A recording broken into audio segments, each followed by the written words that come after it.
Hebreos capítulo 13, los versículos 10 al 16 dicen así. Así dice la bendita palabra del Señor. Tenemos un altar del cual no tienen derecho de comer los que sirven al tabernáculo, porque los cuerpos de aquellos animales cuya sangre a causa del pecado es introducida en el santuario por el sumo sacerdote son quemados fuera del campamento. Por lo cual, también Jesús, para santificar al pueblo mediante su propia sangre, padeció fuera de la puerta.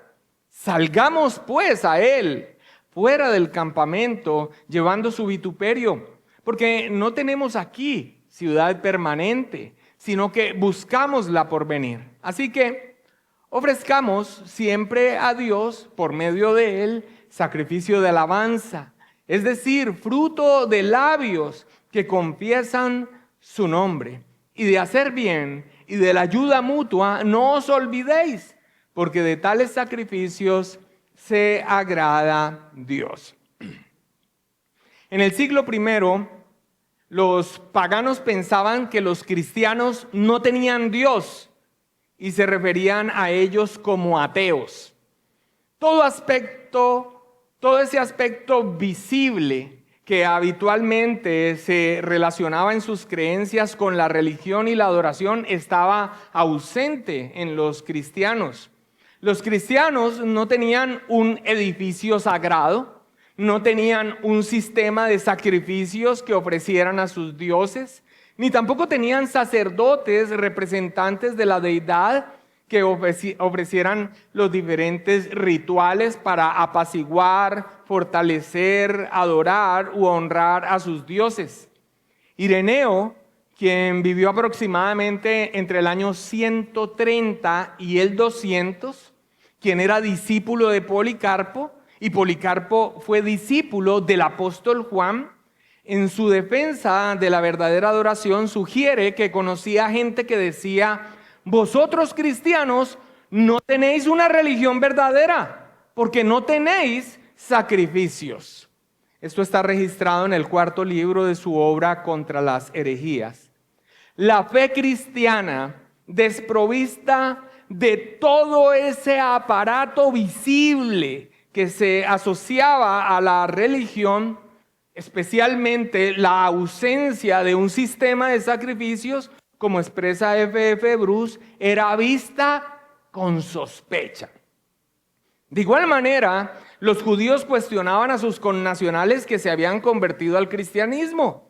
¿Cómo podrían relacionarse con Dios sin templo, sin sacerdote, sin sacrificios, sin todo el sistema que Dios mismo les había establecido para su adoración bajo la ley?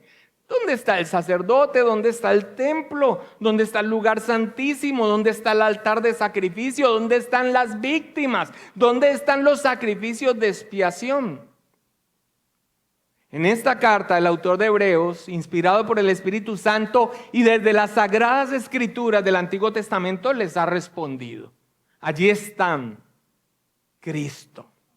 Cristo es la presencia de Dios mismo en medio de nosotros, que es lo que simbolizaba el templo. Cristo es nuestro gran sumo sacerdote. Cristo ha ofrecido el sacrificio definitivo y verdadero de expiación. Y Cristo mismo es el cordero inmolado que se ofreció para quitar el pecado del mundo. O sea, no solo de un pueblo en particular, sino de aquellos que de toda lengua, tribu y nación invocan su nombre para salvación. Aquellos aspectos visibles que Dios estableció en la adoración bajo el antiguo pacto tenían el propósito de anunciar las verdades espirituales que se hallan y se cumplen en la persona y la obra de nuestro Señor Jesucristo. Pero como lo expresó John Owen, la tendencia natural del corazón humano es descender de la adoración espiritual pura a invenciones carnales. Y concluye su idea señalando: los hombres, en su debilidad, inventan ayudas externas para la devoción, como si Dios necesitara de tales cosas. La necesidad del corazón humano en su estado caído de aspectos visibles, tangibles, manipulables, no se quedó en el paganismo, ni en el grave error del judaísmo que prefirió quedarse con las figuras, desechando la realidad que en ellas se anunciaba, sino que, hermanos, permanece hasta el día de hoy. Thomas Watson, retomando la conocida expresión de Calvino, expresa: el corazón es un taller de ídolos. El hombre prefiere adorar a Dios a su manera antes que a la manera de Dios. La verdadera religión consiste en adorar a Dios como Él ha mandado, no como nosotros inventamos. El texto que nos corresponde exponer en el sermón de esta mañana nos habla precisamente de esa idea. La adoración verdadera, ese privilegio que nos ha dado Cristo para nosotros, su iglesia. Este es uno de los aspectos que en esta conclusión de la carta el escritor inspirado nos da. Pautas prácticas de cómo vivir con gratitud, sirviendo y agradando con temor y reverencia ante esta salvación tan grande que tenemos en Cristo, y que en esta porción en particular del capítulo, como lo hemos visto, se ha enfocado en esa esfera de nuestra vida en la que se contienen todas las demás. Mi iglesia. Señor, ¿cómo puedo vivir con gratitud, sirviéndote y agradándote con temor y reverencia? En su palabra nos ha respondido en relación a ese cuerpo al que pertenecemos, mi iglesia, que lo debemos hacer, uno, en el orden que Dios ha establecido para su iglesia, considerando a nuestros pastores fieles. Dos, que lo debemos hacer manteniéndonos firmes en la doctrina como un encargo que el Señor nos ha encomendado. Y ahora, aquí nos insta a que lo debemos hacer en la adoración verdadera, que es el privilegio que el Señor nos ha dejado. Vamos a abordar entonces la exposición de este texto a través de cuatro puntos que vemos componen esta enseñanza. Estos son los títulos que he puesto a cada punto. Punto número 1 para los que toman nota. Le he puesto por título la realidad expresada en términos de las figuras. La realidad expresada en términos de las figuras. 2. Cuando las sombras señalan a una gloria mayor. 3. El Salvador que sufrió fuera de la puerta para abrirnos la entrada a Dios. Y 4. Salir a Cristo y vivir para su gloria. Empecemos entonces con la exposición de este texto en el punto número 1. La realidad expresada en términos de figuras. Leamos, por favor, el versículo número 10. Leamos el versículo número 10. Dice: tenemos un altar, del cual no tienen derecho a comer los que sirven al tabernáculo. Como lo vimos en el sermón anterior, el autor inspirado ha exhortado a los receptores originales de la carta a mantenerse firmes en la fe que han recibido, a no dejarse mover de la doctrina que han profesado abrazar. Que lo que deben hacer es afirmarse en la gracia de Dios que ellos han experimentado en Cristo, en su obra a favor de ellos, en la seguridad de la salvación que Cristo les ha dado por su sacrificio en sustitución. Y a no recurrir a prácticas infructuosas que no logran nada en cuanto al crecimiento en santidad o en madurez cristiana o en el fortalecimiento de su carácter como hijos de Dios y mucho menos en su salvación. Como por ejemplo la observancia de normas de dieta sobre lo que podían o no comer, o el participar de comidas ceremoniales como las que se observaban bajo el antiguo pacto. Y ante el seguro cuestionamiento de sus connacionales de cómo podían relacionarse con Dios, sin los sacrificios de expiación, ¿cómo podrían entonces purificarse de sus pecados y tener una relación con el Dios que es santo, santo, santo? Entonces el autor afirma categóricamente lo que inicia diciendo el versículo 10. Tenemos un altar. Esta es una manera figurada de hablar que usa los términos del sistema sacrificial para decir que los cristianos tenemos un sacrificio consumado. F.F. Bruce dice, la palabra altar se utiliza por metonimia con sacrificio, como cuando, por ejemplo, decimos que un hombre tiene buena mesa, significando buena comida. Tenemos un altar. Y esto es algo, tenemos un sacrificio. Y esto es algo que de manera repetitiva el autor de Hebreos ha enseñado en toda la carta. Tenemos un sacrificio, por supuesto, una obra completa y suficiente de redención ofrecida por nosotros. Hebreos capítulo 10, por favor. Hebreos capítulo 10, el versículo 1. Hebreos 10, 1.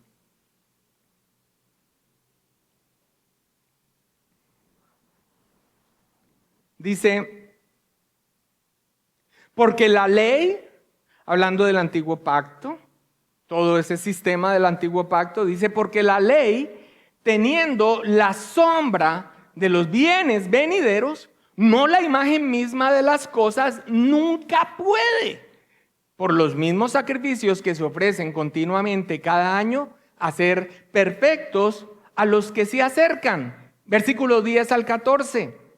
En esa voluntad somos santificados mediante la ofrenda del cuerpo de Jesucristo, hecha como una vez y para siempre. Y ciertamente todo sacerdote está día tras día ministrando y ofreciendo muchas veces los mismos sacrificios que nunca pueden quitar los pecados. Pero Cristo, habiendo ofrecido ¿cuántas veces? Una vez. ¿Y para cuándo? Para siempre. Un solo sacrificio por los pecados, se ha sentado a la diestra de Dios. De ahí en adelante, esperando hasta que sus enemigos sean puestos por estrado de sus pies, porque con una sola ofrenda, ¿con cuántas? Con una sola ofrenda hizo perfectos para siempre a los santificados. Claro que tenemos un sacrificio, y ese sacrificio es el de Cristo mismo. Los otros solo eran figuras impotentes que lo anunciaban. Y a continuación, en contraste, les señala una realidad que esas mismas figuras de los sacrificios del Antiguo Testamento enseñan. ¿Cuál?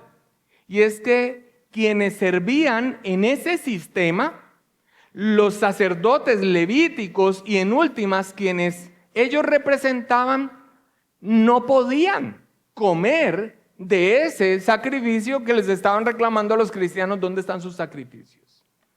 Punto 2. Cuando las sombras señalan a una gloria mayor.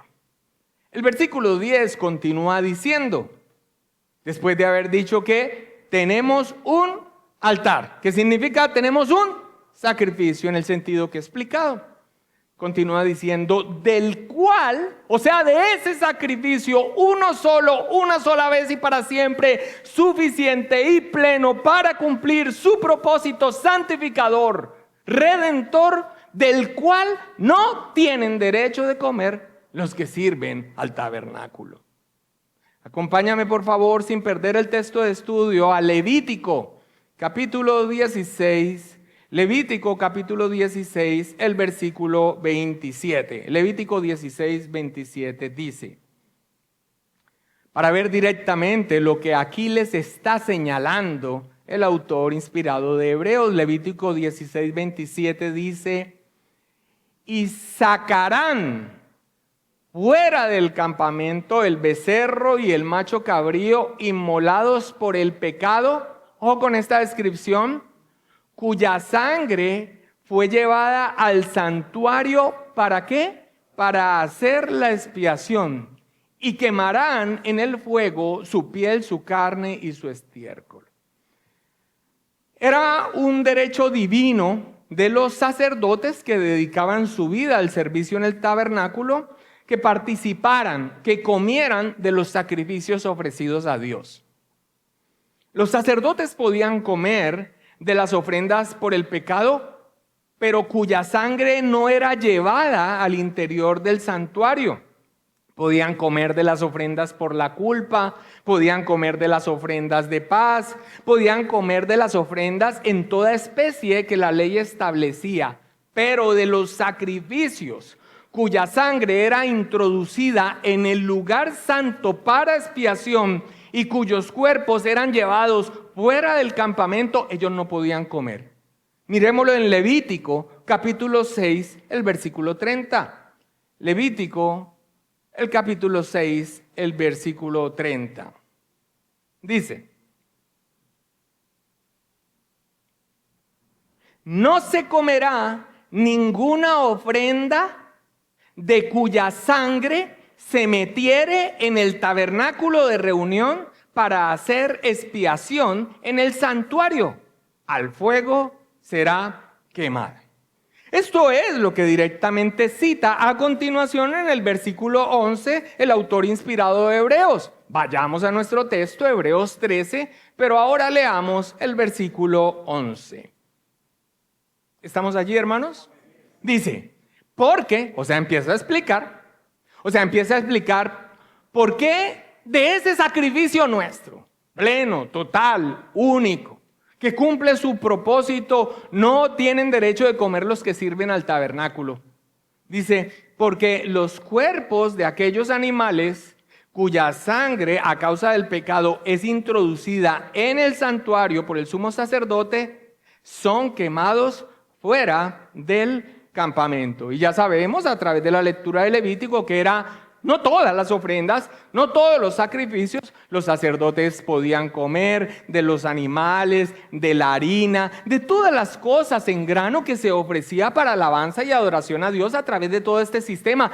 Pero del sacrificio que la sangre se tomaba para meter en el lugar santísimo para expiación no podían comer. Esos cuerpos tenían que ser llevados afuera y consumidos totalmente por el fuego. Ellos no podían comer de ello. Y esto es lo que les está señalando en el 11 y que revisamos en Levítico. Ahora, esta es la realidad expresada en términos de figuras, como dice el punto 2. Que todos aquellos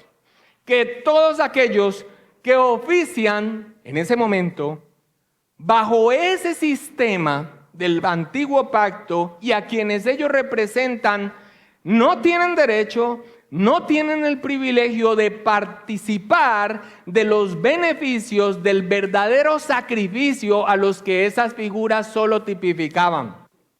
Nosotros, en cambio, tenemos un altar, o sea, un sacrificio, uno que para el cumplimiento de lo aquí anunciado en sombras, murió fuera de los muros, en el Gólgota, señalando con esto el paralelo de los cuerpos sacados fuera del campamento, porque fueron ofrecidos para expiación. Lo cual nos lleva al punto 3, el Salvador que sufrió fuera de la puerta para abrirnos la entrada a Dios. Dice el versículo 12 y continúa explicando el escritor inspirado de Hebreos: por lo cual también Jesús, para santificar al pueblo mediante su propia sangre, padeció fuera de la puerta. Sobre la santificación, la purificación, la redención, la expiación que ese sacrificio, el de Cristo, logró, ya hemos leído solo un par de versículos en Hebreos 10, que nos hablan de ese sacrificio único y suficiente para recordar todo lo que la carta de Hebreos ha expuesto sobre esta salvación plena, suficiente, única y bendita. Pero quisiera que completáramos la lectura de Hebreos 10 desde el versículo 14. Volvamos a Hebreos 10, desde el versículo 14 hasta donde leímos hace un momento, pero que ahora leamos hasta el 18. Y esto con un propósito que inmediatamente voy a mencionar. Primero leamos Hebreos 10, 14 al 18. Y estamos en el punto de el Salvador que sufrió fuera de la puerta para abrirnos la entrada a Dios. Dice del 14 al 18, porque ¿con cuántas ofrendas? Una sola ofrenda. ¿Cómo hizo? ¿Hizo qué? Perfectos. ¿Para qué? Para siempre a los santificados. Y nos atestigua lo mismo el Espíritu Santo. Porque después de haber dicho, este es el pacto que haré con ellos después de aquellos días, dice el Señor. Pondré mis leyes en sus corazones y en sus mentes las escribiré, añade, y nunca más me acordaré de sus pecados y transgresiones, pues donde hay remisión de estos, no hay más ofrenda por el pecado. Hermanos, este sacrificio bendito, entonces, es el sacrificio con el que se establece ese nuevo pacto, ese mejor pacto que en contraste con el antiguo realmente logra la remisión de los pecados, y por esto ya no se requiere más ofrendas, más sacrificios por él. Pero sobre ese nuevo pacto, escucha esto, el sumo sacerdote de un orden superior al de Aarón, y quien a la vez es el Cordero perfecto que se ofrece infinitamente más valioso que los millones de víctimas ofrecidas bajo el antiguo pacto. ¿Sabes qué nos dice levantando la copa? Esto es mi sangre del nuevo pacto que por muchos es derramada para remisión de los pecados. Y nos dice, coman, beban. Benjamin Kitch, en La gloria de una iglesia verdadera, expresa: los israelitas no podían comer de los sacrificios por el pecado porque su sangre era llevada al tabernáculo, lo cual mostraba que la expiación no era consumada. Pero ahora Cristo nos dice: el que come mi carne y bebe mi sangre tiene vida. Juan 6:54, porque su sangre fue presentada en el cielo mismo. Hebreos 9:12. Así que tenemos libertad para alimentarnos de él por fe. Y Charles Spurgeon expresa: en el Antiguo Testamento el sacerdote no podía comer del sacrificio por el pecado, porque aquella sangre tenía que ser llevada ante Dios para propiciación. Pero ahora, maravilla de las maravillas, nosotros los redimidos no solo podemos acercarnos por la sangre de Cristo, sino que también somos invitados a alimentarnos de él. Tomad, comed, esto es mi cuerpo. ¡Oh, qué privilegio tenemos en el nuevo pacto! Esas sombras entonces señalaban una gloria mayor de la que nosotros ahora participamos. El autor usa esa referencia de manera figurada para insistir en que solo aquellos que acuden al sacrificio de Cristo son afirmados en su fe. Pero aquellos que acuden a tan solo los actos externos, sean sombras del sacrificio de Cristo o sean normas externas, humanamente impuestas, no tienen derecho de participar de la única fuente del verdadero alimento espiritual, que es Cristo. El Salvador sufrió fuera de la puerta, mostrando así que su sacrificio fue para expiación. Él sufrió fuera de la puerta con ese significado, pero su sangre, y alguien dirá: Cuando fue su sangre introducida en el tabernáculo, fue introducida en el lugar santísimo para expiación. ¿Cuándo? ¿Cuándo hicieron eso? ¿En qué parte de la narración bíblica nos habla eso? Dice, no en el terrenal, sino en el verdadero, el celestial. Hebreos 9, 11 al 12.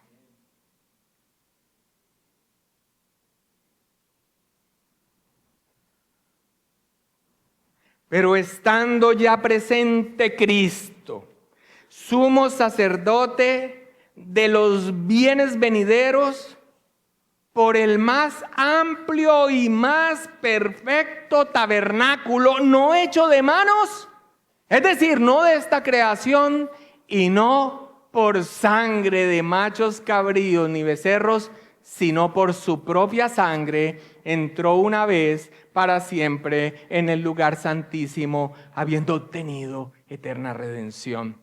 Y más adelante dice el 24 al 26 de Hebreos 9, porque no entró Cristo en el santuario hecho de mano, figura del verdadero, sino en el cielo mismo, para presentarse ahora por nosotros ante Dios, y no para ofrecerse muchas veces, como entra el sumo sacerdote en el lugar santísimo cada año con sangre ajena.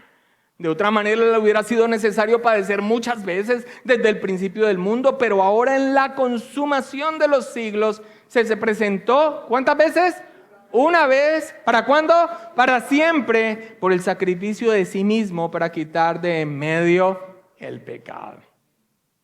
Lo dicho aquí, hermanos, reitera la línea divisoria entre los que participaban de la religión del antiguo pacto y los integrantes del nuevo pacto. Una cosa es cierta: los que participan del nuevo pacto sacan sustento espiritual y vida de una fuente a la que no pueden acceder los del tabernáculo, y esa fuente es el sacrificio de Cristo. ¿Dónde está su altar? ¿Dónde está su sacrificio? Qué respuesta, ¿no? Este es el privilegio exclusivo dado por Cristo a los suyos.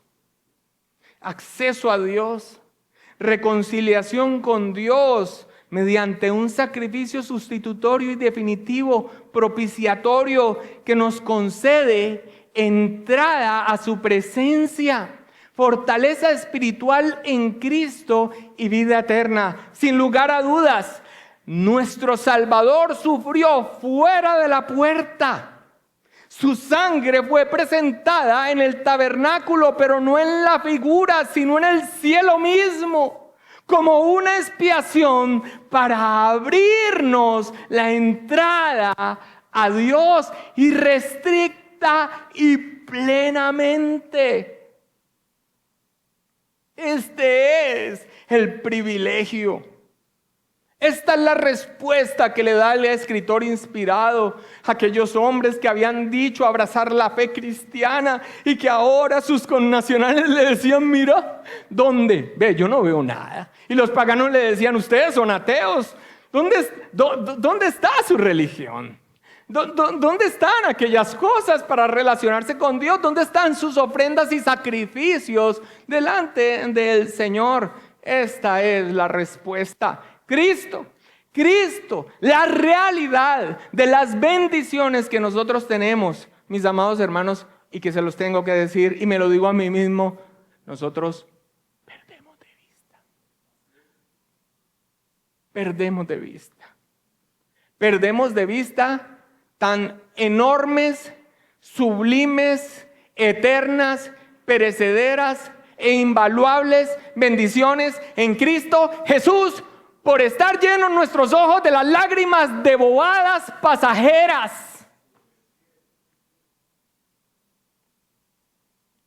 Y con esto en mente, a continuación, insta a los receptores originales de la carta a dejar atrás definitivamente todas las sombras, todas las figuras de una vez por todas romper todo vínculo con lo que es infructuoso, impotente y débil, porque solo eran figuras de los bienes venideros, a dejar el judaísmo, dejarlo atrás. Yo veo como imposible que una persona que estudie, que sea expuesta a esta verdad de la palabra del Señor de Hebreos, por ejemplo, en el tiempo actual, tenga una inclinación hacia el judío mesianismo. Eso básicamente es una muestra clara de total oscuridad espiritual, total.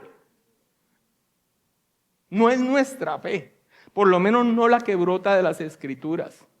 Es una fascinación por las figuras, desechando la realidad. Pero a continuación, entonces, con esto en mente, les insta a este corte radical de una vez y por todas. Punto 4. Salir a Cristo y vivir para su gloria. Hebreos 13, versículos 13 al 14. Dice, salgamos, o sea, ya como el resultado de lo que se espera, salgamos pues a Él. ¿Dónde? Fuera del campamento, llevando su vituperio, porque no tenemos aquí ciudad permanente, sino que buscamos la porvenir. Comenta George Guthrie, para los oyentes, o sea, los receptores originales de la carta, dar la espalda definitivamente al judaísmo significará rechazo y vituperio. Algo semejante a lo que sufrió Cristo. Y el motivo para soportar esa deshonra tiene que ver con la perspectiva eterna ofrecida. Y cita George Guthrie, nuestro tan repetido en estos últimos sermones, cita de Hebreos 12, 28, que dice, así que, o sea, como resultado de todo lo expuesto, recibiendo nosotros un reino inconmovible, tengamos gratitud y mediante ella sirvamos a Dios agradándole con temor y reverencia. Salgamos pues a Él fuera del campamento. Fuera del campamento es una expresión que nos encontramos repetidamente en los libros de Levítico y Números en referencia a la exclusión o al apartamiento del pueblo o del lugar donde se encontraba habitando el pueblo.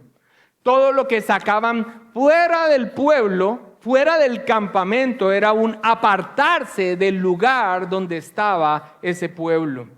Bueno, Cristo murió fuera del campamento, tratado entonces como impuro, al igual que los cuerpos de los sacrificios, cuya sangre se llevaban dentro del santuario para la expiación.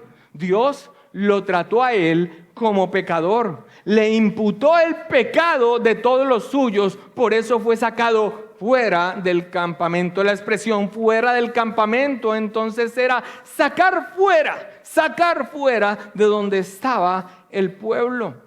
Este versículo 13 entonces es el llamado directo a desligarse radicalmente del judaísmo y sufrir las consecuencias, identificándose con el mismo menosprecio que experimentó el Señor Jesucristo.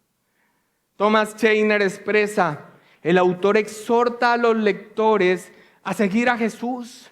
No deben encontrar su seguridad y protección en los sacrificios del antiguo pacto. Esos sacrificios no deben ser el lugar donde busquen el perdón de sus pecados. Por el contrario, deben llevar el vituperio de Jesús y destacarse como discípulos de Jesús. Y añade, Moisés, y empieza a citar lo que se ha hablado en Hebreos, estuvo dispuesto a renunciar al placer de pertenecer a los que gozaban de la nobleza y el poder de Egipto, soportando, dice, el vituperio de Cristo en el 11:26. Y dice, del mismo modo los lectores soportaron vituperios en el pasado a causa de su fe. Eso dice en el 10:33. Y termina concluyendo, deben renovar su compromiso con Jesús, estando dispuestos a sufrir por su causa. Dicho de manera breve, aquí lo que se está explicando a través de las figuras era lo que ellos les llaman, salgan de allí. Salgan de ese campamento judaico con sus formas. Está utilizando las figuras para que imiten a Cristo y salgan de allí. A este llamado a cortar definitivamente con toda relación con la adoración establecida bajo el antiguo pacto, cortando con la comunidad misma de los que rechazaron el nuevo pacto en Jesús. Se le suma lo que expresa el versículo 14 cuando dice, mira lo que expresa, versículo 14, porque no tenemos aquí ciudad permanente. ¿Cuál ciudad? ¿De qué es lo que está hablando? No tenemos aquí ciudad permanente, sino que buscamos la porvenir. No tener aquí una ciudad permanente es una alusión a la Jerusalén terrenal y todo lo que ella significaba en relación con la ley y el antiguo pacto, su transitoriedad. Y en contraste la presenta con la porvenir, el reino inconmovible, la Jerusalén celestial. Cuando dice entonces que salgamos del campamento y que llevemos el vituperio de Cristo, y cuando dice que no tenemos aquí una ciudad permanente, está identificando a esa Jerusalén con ese sistema de adoración del antiguo pacto que solo era figura y que se negaron a ver el cumplimiento de esas figuras. La realidad que es Cristo les está diciendo: corten de una vez y por todas con ello y salgan, así tengan que soportar el vituperio de ellos. Y es imposible no traer, al citar aquel versículo 14, las palabras del apóstol Pablo a los Gálatas, que identifica a la Jerusalén terrenal con la ley, el antiguo pacto, el yugo bajo él, en contraste con la porvenir, que relaciona con la promesa, el nuevo pacto y la libertad que hay en él. Por favor, vayamos a Génesis capítulo 4, Gálatas, gracias pastor, Gálatas capítulo 4, versículo 21 al 26.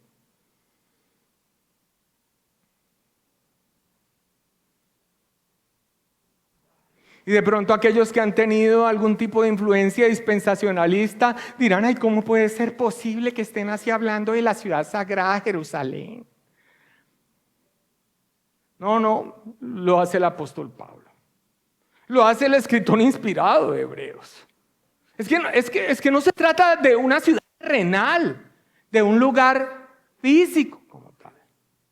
De hecho, mira cómo lo identifica. Dice el apóstol Pablo en Gálatas 4, 21 al 26, decidme los que queréis estar bajo la ley. ¿No habéis oído la ley? Porque está escrito que Abraham tuvo 2 hijos, uno de la esclava y el otro de la libre. Pero el de la esclava nació según la carne, el esfuerzo humano. Mas el de la libre por la promesa. Lo cual es una alegoría, pues estas mujeres son ¿qué? Los 2 pactos. El uno proviene del monte Sinaí. Esa referencia del monte Sinaí es ¿qué? La ley establecida en el monte Sinaí. El cual da hijos ¿para qué? Esclavitud. Este es Agar. Porque Agar es el monte Sinaí en Arabia. Pero mira lo que dice a qué corresponde. Corresponde a la Jerusalén actual, pues está junto con sus hijos, pues esta junto con sus hijos está en esclavitud. Mas la Jerusalén de arriba, la cual es madre de todos nosotros, es libre. Así que cuando dice, porque no tenemos aquí ciudad permanente, sino que buscamos la porvenir, y estamos viendo el llamado que se nos está haciendo a salir del campamento, a vivir como Cristo, los vituperios de ser sacado fuera del campamento, está dándoles una exhortación para cortar radicalmente con ese aspecto de la adoración. Pero Dios la estableció, pero como promesas y figuras. La gravedad de este asunto está en que prefirieron quedarse con todo ese aparato visible, y la realidad que hallamos en Cristo y sus bendiciones eternas que son espirituales, rechazarla. David Burr expresa: la Jerusalén terrenal no es la ciudad permanente que Dios tenía en mente cuando prometió a los patriarcas una patria. Es un tipo de aquella promesa, pero está tan lejos del pleno cumplimiento como el tabernáculo levítico lo está del verdadero santuario celestial. Y de hecho, dice él, la historia iba a confirmarlo. Pocos años después, en el año 70, aquella ciudad que parecía ser el cumplimiento glorioso y permanente de las promesas de Dios, iba a ser arrasada por los romanos.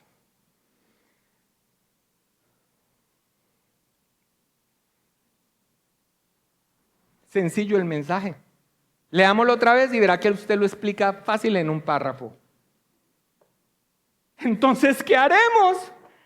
Se preguntarían aquellos que aún miraban todo el aparato visible de la adoración establecida bajo el antiguo pacto. Si Cristo es el sacrificio ofrecido por nosotros para nuestra redención, ¿cómo adoramos? ¿Cuál es la práctica de nuestra religión? Si no es Jerusalén con su templo, sus sacerdotes, sus vestimentas, su chofar, sus saumerios, su altar de sacrificio, su sacrificio continuado, ¿cómo adoraremos? Ya el mismo Señor Jesús se anticipó a esa pregunta cuando, pasando por Samaria, en el pozo de Jacob, se encontró con la mujer samaritana. Después de mostrarle la necesidad que esa mujer tenía de beber del agua que él le podría dar, que salta para vida y que no tuviera sed jamás, ella le pregunta sobre estos asuntos. Dice Juan, Evangelio según Juan, capítulo 4, versículos 19 al 26.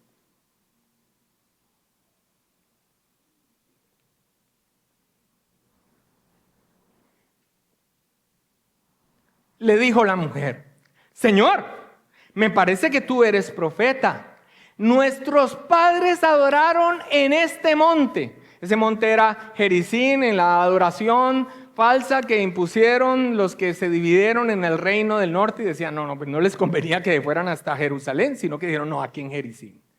Y vosotros decís que en Jerusalén es el lugar donde se debe adorar. Y Jesús le dijo: mujer, créeme que la hora viene cuando ni en este monte ni en Jerusalén adoraréis al Padre. Vosotros adoráis lo que no sabéis. Claramente ellos se alejaban de la instrucción de la palabra del Señor, de la adoración verdadera bajo el antiguo pacto. Y dice: nosotros adoramos lo que sabemos, porque la salvación viene de los judíos. Por supuesto, ellos eran guardianes de la promesa, las sagradas escrituras del Antiguo Testamento. Pero dice, y este es el punto: mas la hora viene, y ahora es, cuando los verdaderos adoradores adorarán al Padre en espíritu y en verdad. Porque también el Padre tales adoradoras busca que le adoren. Dios es espíritu, y los que le adoran en espíritu y en verdad es necesario que adoren. Le dijo la mujer: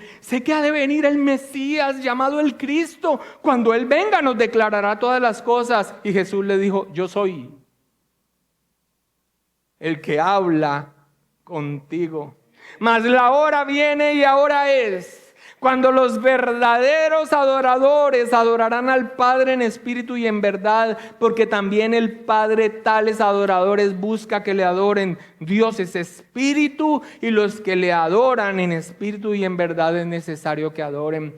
La adoración verdadera, la de la realidad que se halla en el nuevo pacto, aunque desprovista de todos los aspectos visibles que la tipificaban, es la esencia real del culto que se rinde a Dios. Esta adoración verdadera solamente se logra en Cristo. Ningún acto de adoración, ninguna buena obra, ninguna manifestación de alabanza a Dios tiene valor alguno o aceptación en Dios si no está recubierta por la sangre del Cordero, por su purificación y su mérito. Es la fe en Cristo la que viste de valor ante los ojos de Dios nuestra adoración a Él. Entonces, ¿cómo adoraremos? Desprovistos de todo ese aparato visual, tenemos la realidad. Y la realidad es que quienes están en Cristo realmente adoran a Dios. En verdad, en la Escritura, en el cumplimiento del nuevo pacto y abrazarse a ella. Y en espíritu, por supuesto, en esa transformación que hace el Espíritu Santo y con todo nuestro ser.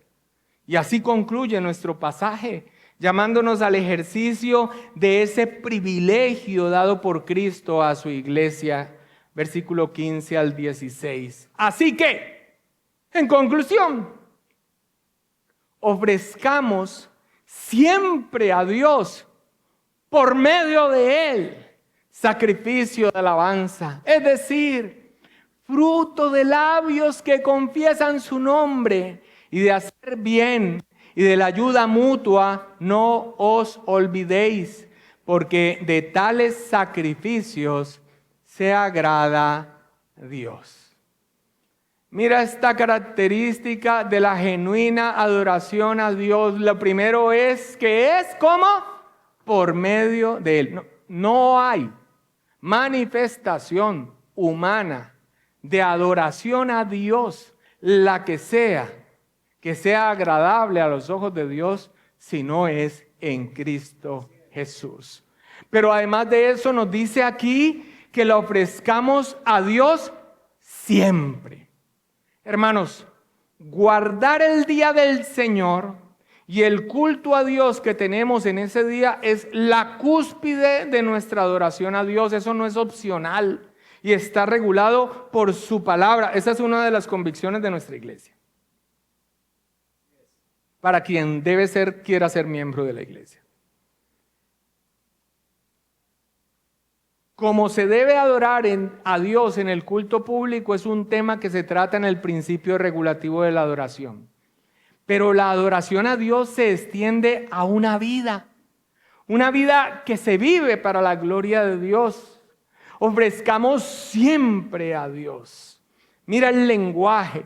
Cuando alguien pregunte, entonces, ¿cómo adoramos a Dios? Entonces, ¿cuál es nuestra religión? Mira la expresión de la palabra de Dios de la adoración bajo el nuevo pacto. Romanos 12, 1 al 2. Algunos textos, iremos a ellos. Y otros brevemente se los leeré o más rápidamente se los leeré. Mira cómo se describe que nosotros mismos, nuestra vida en santidad, si estamos buscando un sacrificio, es ese sacrificio vivo que Dios quiere.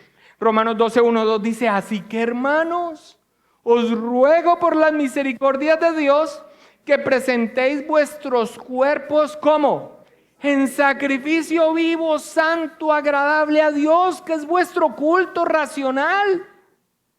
No os conforméis a este siglo, sino transformaos por medio de la renovación de vuestro entendimiento, para que comprobéis cuál sea la buena voluntad de Dios, agradable y perfecta. Entonces, ¿cómo adoramos? ¿Cuál es el ejercicio de nuestra religión? Mis amados hermanos, nuestra vida misma entregada a Dios, que es nuestro Señor, y viendo todas las cosas, amoldándonos, pero por la palabra del Señor y no por las filosofías huecas de este mundo. ¿Necesitamos ofrecer algo? Ofrécete a ti mismo, a Dios, en alabanza en Cristo Jesús, con tu vida y como piensas. Y nuestro incienso, Efesios 5, 1 al 3, permítanme se los leo. Sed pues imitadores de Dios, como hijos amados, andad en amor, como también Cristo nos amó y se entregó a sí mismo por nosotros, ofrenda y sacrificio a Dios en olor fragante. Pero fornicación y toda inmundicia o avaricia, ni aun se nombre entre vosotros como conviene a santos. Por eso también dice la palabra, mas a Dios gracias, el cual nos lleva siempre en triunfo en Cristo Jesús, y por medio de nosotros manifiesta en todo lugar el olor de su conocimiento, porque para Dios somos grato olor de Cristo en los que se salvan. Eso dice en 2 Corintios 2:14, ¿no? El incienso, mis amados hermanos, es una vida en santidad que da gloria a Dios y testimonio allá afuera. Y el versículo 16 de nuestro texto dice, y de hacer bien y de la ayuda mutua no os olvidéis, porque de tales sacrificios, otra vez sacrificios, se agrada a Dios. Entonces, ¿cómo adoraremos? Entonces, ¿cómo vivimos la religión verdadera que es en Cristo? Dice el apóstol Pablo, y ya les voy a citar el texto, pues a una Tesalónica me enviaste una y otra vez para mis necesidades.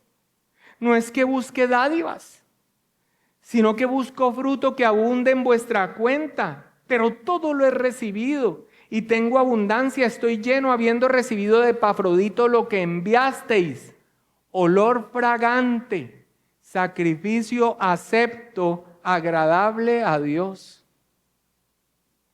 La ayuda a los hermanos, al esfuerzo evangelístico, a la predicación de la palabra del Señor.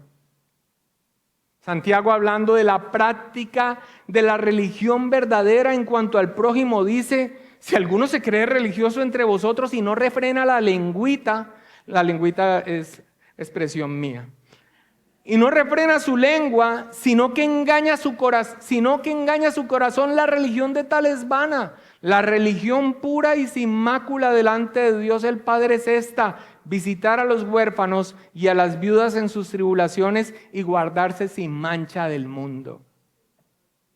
Dice John Owen, la adoración externa sin devoción interna es como un cadáver hermosamente vestido. Puede impresionar a los hombres, pero ante Dios es abominación. Sí, mis amados hermanos, nosotros tenemos el privilegio dado por Cristo de la adoración verdadera, bajo el nuevo pacto en espíritu y en verdad. Y todo esto es por medio de Cristo para alabanza de su nombre. Y no son esas figuras externas que tan solo tipificaban, sino las realidades a las que apuntaban.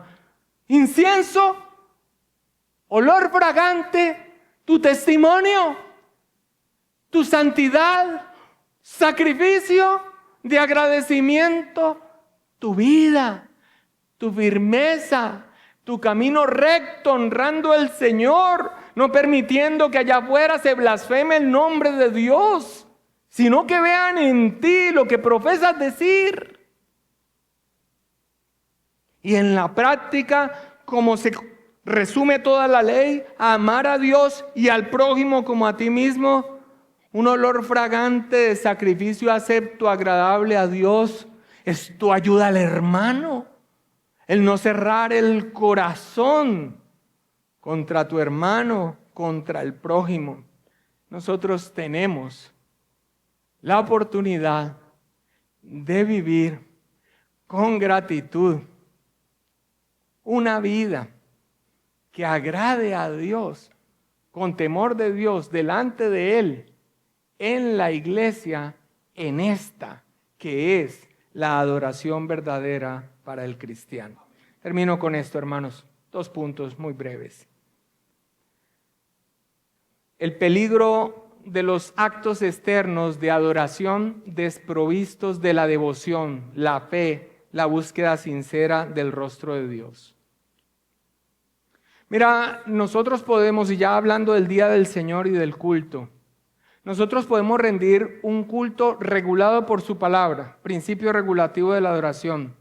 Pero si tú vienes al culto con un corazón endurecido en la adoración, con una presencia rebelde, no rendida a Dios, ¿cuál adoración? ¿Cuál culto? ¿Cuál sacrificio de alabanza? Richard Baxter expresó: muchos reprenden a los papistas por sus imágenes, pero adoran a su propio ídolo, una religión de apariencias. Dios no se contenta con rodillas dobladas si el alma no se rinde.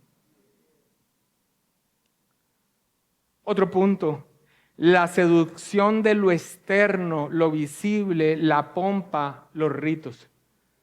Tal vez muchos no lo sepan, pero tiempo atrás, y ahorita pareciera que se renueva, hay un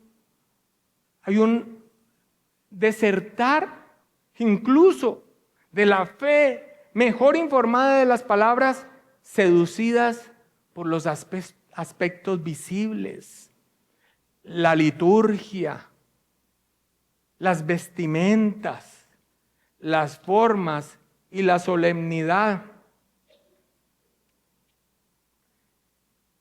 Y algunos terminan nuevamente en Roma o en similares. Benjamín Kitsch expresó: la misa romana con su ostentación es contraria a la pobreza de espíritu que Cristo enseñó, que tiene que ver el evangelio con órganos, vestiduras sacerdotales y altares de mármol. Eso es volver al judaísmo ceremonial que Dios abolió. Alguien preguntaba por allí: ¿cuál es el orden de tu liturgia? Pero no viene nunca. O sea, somos tan contradictorios, mis amados hermanos, en la adoración verdadera al Santo Dios, que aún viniendo al culto no nos presentamos con Él, con la adoración aceptable en Cristo Jesús para Él, un corazón humillado, la disposición de abrir nuestra boca a proclamar las excelencias y la alabanza de la salvación tan grande que Dios ha derramado a nosotros. No nos esforzamos, por supuesto que uno lucha muchas veces con un mensaje externo de las Escrituras que no busca simplemente motivarte, sino enseñar la palabra del Señor, pero aún esa disposición que se presenta para recibir lo que la palabra del Señor es, ese también es un acto de adoración a Dios. No tenemos un aparato visible en nuestra adoración. Estamos desprovistos de todos esos aspectos que eran figuras, pero tenemos las realidades, mis amados hermanos. Pero aún así, y por medio de Cristo, es la disposición de nuestro ser a venir una vez más delante de Él en toda nuestra vida y en el culto público, a rendir alabanza a Dios. La alabanza que tenemos como un privilegio en Cristo Jesús.